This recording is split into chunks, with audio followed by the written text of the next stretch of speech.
Republican Representative Lauren Boebert released a video on Facebook this week to let everybody know that she was in fact not going to be running for office again in Colorado's 3rd Congressional District.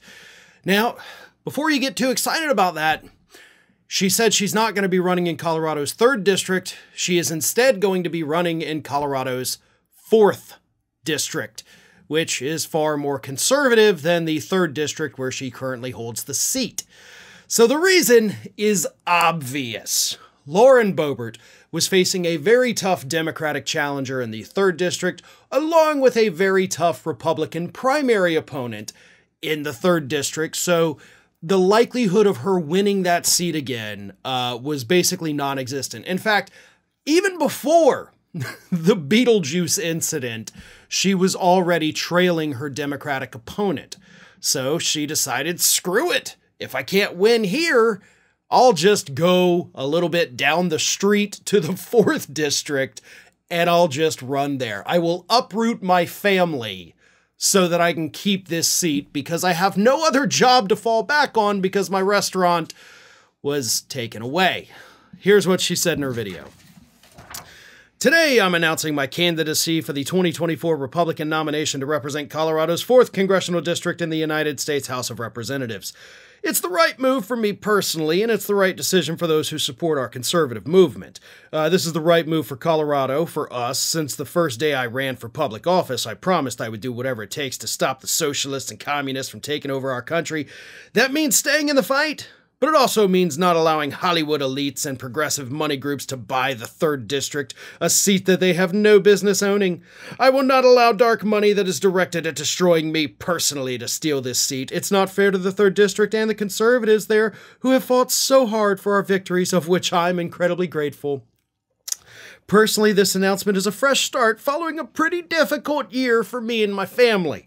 I had never been in politics before, and I'd never been through a divorce, something I never intended to go through. I've made my own personal mistakes and have owned up and apologized for them. It's tested my faith, my strength, and my abilities both as a mom and a congresswoman. It's been humbling and challenging, but it's also given me perspective and helped me grow.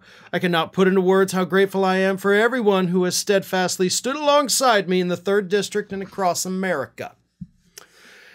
Whew, that's a lot of words to say, wow, y'all hate me, so I'm leaving. I mean, honestly, that's really all you had to say. And sure, there's a lot of Hollywood money, there's progressive money flying into the 3rd District to help Adam Frisch, but you're saying that they would buy the seat. But those people can't vote.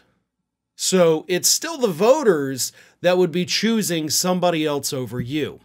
Now, the 4th District, that seat is currently held by Republican Ken Buck, who has been in the news a lot recently for finally admitting that his party is just totally insane, but he announced he is not running for re-election.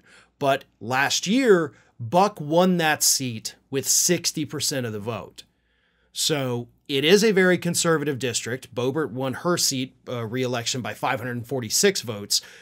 Buck wins it by 60%.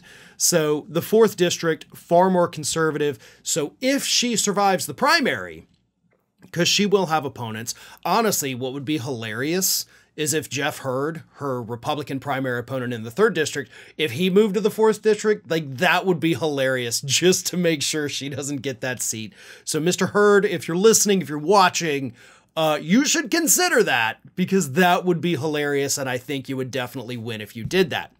Now, Buck, of course, as I said, is not running for re-election, so it is an open seat.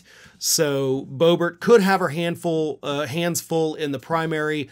Right now, I do not know if there are other Republicans that have already lined up for it. She certainly has the name recognition, but in an instance like this, that may work against her. You know, she can act like she's owned up, she's apologized, yada, yada. The images of that Beetlejuice video are still fresh in everybody's minds in Colorado. So it's not like you're moving to a different state with a different group of people. You're literally moving down the street. So they remember, they know you too, and you might find that the 4th District is going to be just as hard for you to win as the 3rd District would have been.